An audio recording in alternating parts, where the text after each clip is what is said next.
expired. Thank you. Senator Di Natale. Thank you, Mr Acting Deputy President. Well, the Morrison government has decided it wants us to focus on foreign policy in the lead-up to the Wentworth by-election.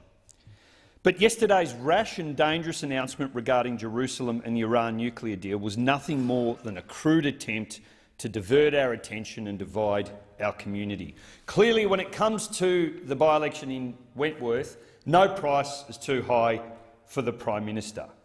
In a desperate attempt to appeal to a narrow segment of the community and to distract from the hopeless division within his government, he made that announcement yesterday.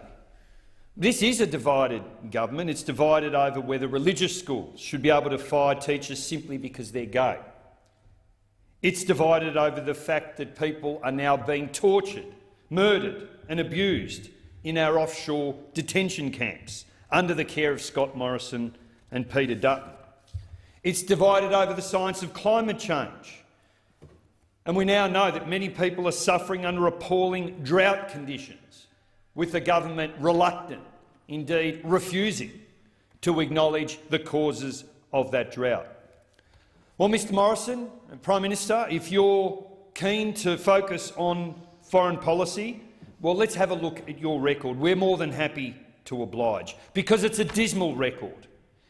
It's a history of laying low, of averting our eyes, of abrogating our responsibility to show leadership on human rights and the rule of law.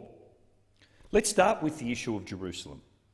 The Prime Minister's announcement yesterday was yet another sign of Australia's complete and utter capitulation to Donald Trump's erratic and reactionary worldview. The government's lining up behind a dangerous and unstable US president to destroy any prospect of a just peace in Israel and Palestine. He's sacrificing our relationship with close friends and neighbours. Just look at the response of the Indonesian government. And of course, his chief cheerleader for the Israeli Prime Minister, Netanyahu, and his abhorrent policies and behaviour. In even raising the prospect of recognising Jerusalem as Israel's capital and moving our embassy, the Prime Minister is supporting Israel's settlement enterprise. Let's be absolutely clear about this. Settlement building is a flagrant violation of international law. It is illegal. And it's not just the settlements. It seems there's no Israeli government atrocity to which the Prime Minister wouldn't turn a blind eye. The endless siege, the marginalisation of the Arabic language, the deaths of well over 100 Palestinian protesters. Just look at the opposition expressed by the Prime Minister to the Iran nuclear deal, where we're jettisoning any respect we had from European countries who unequivocally support the deal.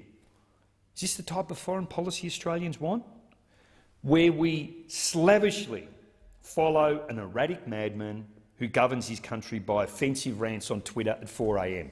That's not the sort of foreign policy a smart country like Australia engages in.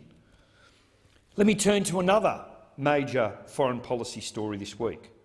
Jamal Khashoggi, a respected Saudi journalist and writer for The Washington Post. He entered the Saudi consulate in Turkey last week to collect marriage documents, and he never came out. All evidence now points to his murder. And we now know, through media reports, that the Saudis are about to fess up. Yet where's the statement from our Foreign Minister? Just like we didn't hear a peep about Saudi atrocities in Yemen. At least 10,000 Yemenis have been killed. Many are going about their daily business, attending weddings, children on their way to school, doing their groceries. Yemen is on the brink of the world's worst famine in over 100 years if this war continues. 13 million people are being deliberately starved as a weapon of war. And what's our response? What's our response? We reward the perpetrators. We enthusiastically sell Australian military equipment to Saudi Arabia's National Guard. Former Defence Minister Christopher Pyne proudly trumpets his success sales to war criminals and spruiks his multi-billion-dollar plan to make Australia a global arms dealer. All that while cutting our international aid budget to lowest levels on record. It is utterly contemptible. Our response to the gruesome Saudi regime is one of the examples, the many examples, of our crawling retreat on human rights and development. Let's look at our own region. In Myanmar, the United Nations has found clear evidence of acts that amount to crimes against humanity. War crimes and, in all likelihood, of genocide. Its recent fact-finding report found evidence of rape of Rohingya women, of the torture of an unknown number of innocent Rohingya people that led to hundreds of thousands fleeing their homes. Yet still, the Prime Minister sees fit to spend hundreds of thousands of dollars cooperating with the Myanmar military. The UK, the EU, the US have all decided that working with the military is irresponsible, that it's a bridge too far, but not our government. A few weeks ago, the Foreign Minister finally flagged that we might have some sanctions, yet still nothing has happened. I ask again, what more could it possibly take for the Liberals to take a stand against the genocidal regime in Myanmar?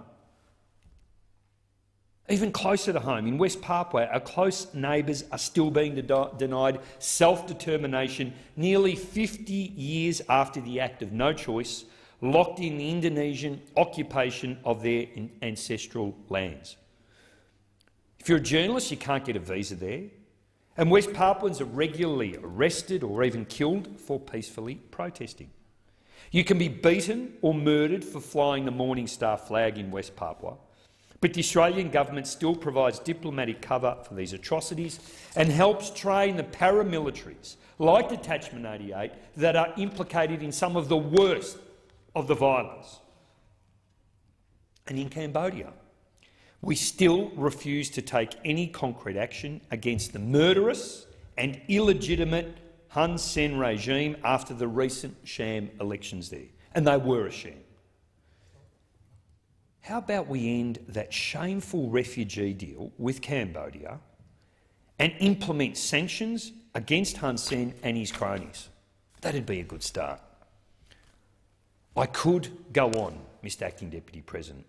I could talk about our disgraceful decision to thumb our nose at the Paris Climate Agreement that makes us an international pariah and condemns many of our neighbours in the Pacific to a future of rising sea levels where they lose their home to severe storms and the loss of arable land and drinking water. I could talk about the fact that our measly and ever-decreasing aid budget is a shameful response from a wealthy, civilised country like Australia. Our international development budget is now at the lowest levels on record, at a time when the need has never been greater. A country like Australia can and must contribute its fair share to the efforts around the world made by countries poorer than ours to lift people out of poverty, to educate young children, to provide healthcare, sanitation and water for people who don't have it. It is a disgrace that here we are slashing the international development budget and continuing to support some of the most murderous regimes on the planet. Unfortunately, I've only got a minute left, Mr Acting Deputy President. Let me just say to the Prime Minister of this country and to their candidate in Wentworth, your foreign policy credentials do nothing to recommend you to the people in your community. Stop standing shoulder to shoulder with the US President, with that lunatic who's currently occupying the White House. Stop providing cover to human rights abusers just because some of them might be our allies or because you see benefit in a trade relationship with them. Stop providing cover to them because we sell them arms or we deposit our refugees there. Show some courage. Make us proud to be Australian again. Stop trashing our name on the world stage.